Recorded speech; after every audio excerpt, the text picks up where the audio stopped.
Chapter 14. The Unhappy Ferryman. Leaving the grove where they had slept, the Frogman and the Cookie Cook turned to the east to seek another house, and after a short walk came to one where the people received them very politely. The children stared rather hard at the big, pompous Frogman, but the woman of the house, when Cake asked for something to eat, at once brought them food and said they were welcome to it. "Few people in need of help pass this way," she remarked, "for the Winkies are all prosperous and love to stay in their own homes. But perhaps you are not a Winkie," she added. "No," said Cake, "I am a Yip, and my home is on a high mountain at the southeast of your country." "And the Frogman, is he also a Yip?" "I do not know what he is, other than a very remarkable and highly educated creature," replied the Cookie Cook. "But he has lived many years among the Yips, who have found him so wise and intelligent that they always go to him for advice." "May I ask why you have left your home and where you are going?" said the Winkie woman. Then Cake told her of the diamond-studded gold dishpan, and how it had been mysteriously stolen from her house, after which she had discovered that she could no longer cook good cookies, so she had resolved to search until she found her dishpan again, because a cookie cook who cannot cook good cookies is not of much use. The Frogman, who had wanted to see more of the world, had accompanied her to assist in the search. When the woman had listened to this story, she asked, "Then you have no idea as yet who has stolen your dishpan?" "I only know it must have been some mischievous fairy or magician, or some such powerful person, because none other could have climbed the steep mountain to the Yip country, and who else could have carried away my beautiful magic dishpan without being seen?" The woman thought about this during the time that Cake and the Frogman ate their breakfast.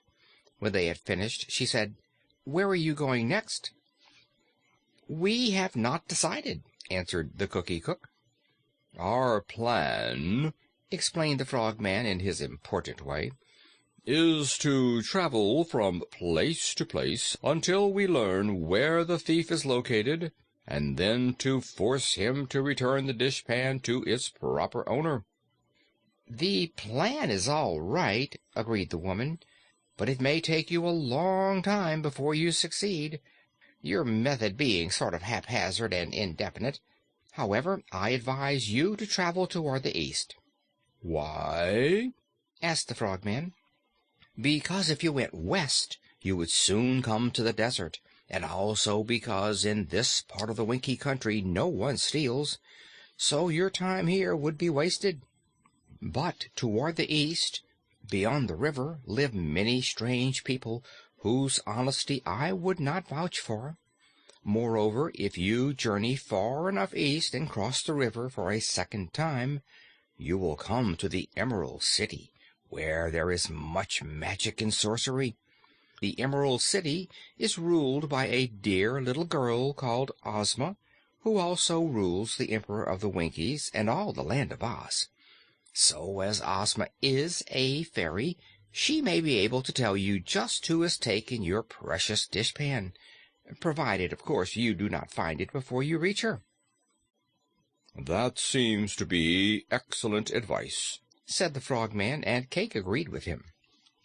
"The most sensible thing for you to do," continued the woman, "would be to return to your home and use another dishpan. Learn to cook cookies as other people cook cookies, without the aid of magic. But if you cannot be happy without the magic dishpan you have lost, you are likely to learn more about it in the Emerald City than at any other place in Oz." They thanked the good woman, and on leaving her house, faced the east and continued in that direction all the way. Toward the evening they came to the west branch of the Winkie River, and there, on the river bank, found a ferryman who lived all alone in a little yellow house. This ferryman was a Winkie with a very small head and a very large body. He was sitting in his doorway as the travelers approached him, and did not even turn his head to look at them. "Good evening," said the Frogman. The Ferryman made no reply. "We would like some supper and the privilege of sleeping in your house until morning," continued the Frogman.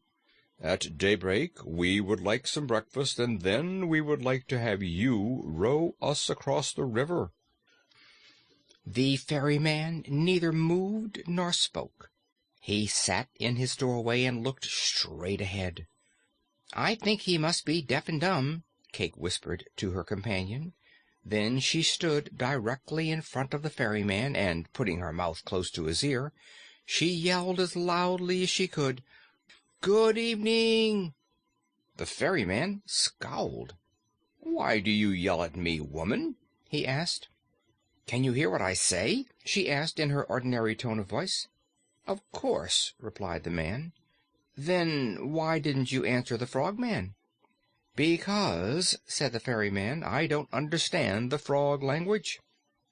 "He speaks the same words that I do, and in the same way," declared Cake.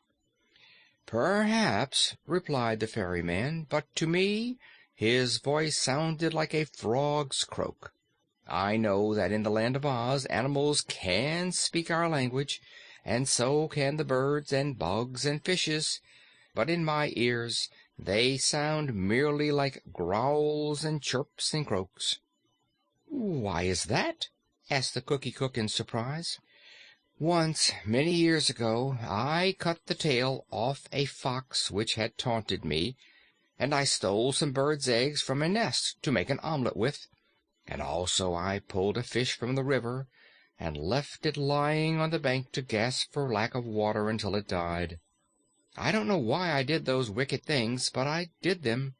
So the Emperor of the Winkies, who is the Tin Woodman and has a very tender tin heart, punished me by denying me any communication with beasts, birds, or fishes. I cannot understand them when they speak to me, although I know that other people can do so. Nor can the creatures understand a word I say to them. Every time I meet one of them I am reminded of my former cruelty, and it makes me very unhappy." "Really," said Cake, "I'm sorry for you, although the Tin Woodman is not to blame for punishing you." "What is he mumbling about?" asked the Frogman. "He is talking to me, but you don't understand him," she replied. And then she told him of the Ferryman's punishment, and afterward explained to the Ferryman that they wanted to stay all night with him and be fed. He gave them some fruit and bread, which was the only sort of food he had, and he allowed Cake to sleep in a room of his cottage, but the Frogman he refused to admit to his house, saying that the frog's presence made him miserable and unhappy.